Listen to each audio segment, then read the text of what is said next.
प्रश्न दिया गया है कि सिद्ध कीजिए 3√2 एक अपरिमेय संख्या है। ऐसे कंडीशन में आपको ये पता भी होना चाहिए कि अपरिमेय संख्या और परिमेय संख्या होती क्या है। ठीक है, यह ध्यान रखिएगा, यह जो प्रश्न है यह सेट नंबर 5 822 BZ का 2025 में आया हुआ प्रश्न है। चलिए इन सब प्रश्नों को हल करते हैं और समझते हैं। सबसे पहले यह जब भी आपसे पूछा जाए कि 3√2 या कोई भी संख्या एक अपरिमेय संख्या है, तो हम लोग ये मान लेंगे ना कि ये परिमेय संख्या है। देखिए संख्याएं दो ही होती हैं, या तो परिमेय होता है या तो अपरिमेय होता है। और ऐसे कंडीशन में अगर आपने ये प्रूव कर दिया कि ये परिमेय संख्या ही नहीं है, जाहिर सी बात है ये अपरिमेय संख्या हो जाएगी। तो यहीं पर हम लोग प्रूव करेंगे। तो पहला काम हमारा ये है कि माना 3√2 एक परिमेय संख्या है। सबसे पहले हमने यही मान लिया है ना, परिमेय संख्या है। और परिमेय संख्या होने का मतलब क्या होता है, तो कहेंगे परिमेय संख्या का मतलब होता है कि 3√2 को हम लोग P/Q के फॉर्म में लिख सकते हैं। और ये भी ध्यान रखना है कि ये जो P और Q है, ये जो P और Q है, ये दोनों पूर्णांक है और Q is not equal to 0। Q कभी 0 भी नहीं होगा, मतलब इन दोनों का जो मस होगा वो 1 होना चाहिए। ठीक है, तो यहाँ पर आपने ये देखा कि 3√2 बराबर P/Q क्या हुआ, क्योंकि हमने इसको परिमेय संख्या मान लिया है। अब यहाँ पर इस 3 को हम लोग इस तरफ भेज देंगे, क्योंकि यहाँ गुणा में है। कभी भी 3√2 बराबर P/Q है तो ये यहाँ पे गुणा में है और बराबर के इस तरफ जाएगा तो भाग में हो जाएगा, ये 3 इसलिए नीचे चला आएगा। ठीक है, इतनी सी बात आपको समझ में आई होगी। ठीक है, तो यहाँ पर इसको हम लोग लिख देंगे कि √2 बराबर में P/में 3P/Q क्या हो जाएगा, 3Q हो जाएगा। एक सेकेंड, 3Q हो गया। अब यहाँ पर एक चीज़ देखिए, यहाँ पर अगर आप देखेंगे तो ये भी जो आपने P/3Q लिखा है, P/3Q जो लिखा है, ये भी तो P/Q की फॉर्म में है, ये भी बटे फॉर्म में है। तो आप ये कह सकते हैं, जाहिर सी बात है ये कह सकते हैं कि यहाँ P/3Q भी एक परिमेय संख्या है। एक क्या है, परिमेय संख्या, क्योंकि ये बटे फॉर्म में है, P/Q की फॉर्म में है,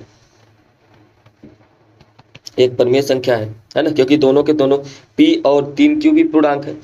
अब यहाँ पर ये भी देखिए, लेकिन ये जो √2 है यह एक अपरिमेय संख्या हो जाएगी, है ना। लेकिन आप यह कह सकते हैं कि अगर ऐसा है तो इसका मतलब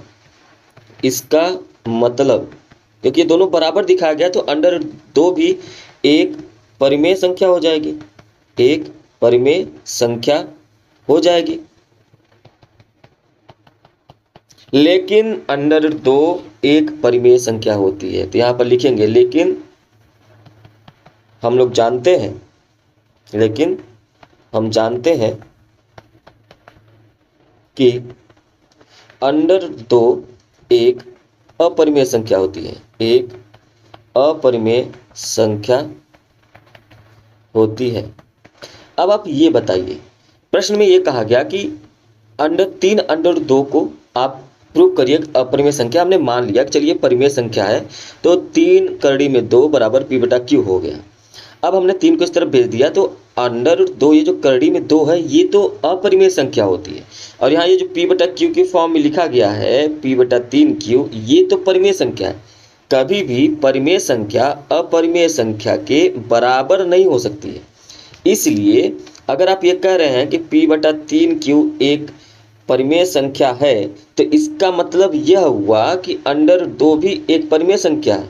लेकिन हम ये जानते हैं कि √2 एक अपरिमेय संख्या होती है, इसलिए यह विरोधाभास उत्पन्न हो गया। ये तो विरोध हो गया ना, ये विरोधाभास हुआ कि नहीं हुआ। तो आप कहेंगे कि यह विरोधाभास है, यहाँ पे लिख दीजिए कि यह विरोधाभास है, यह विरोधाभास है।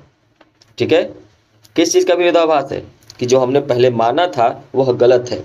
आप ये कह सकते हैं कि हमारा प्रारंभिक मान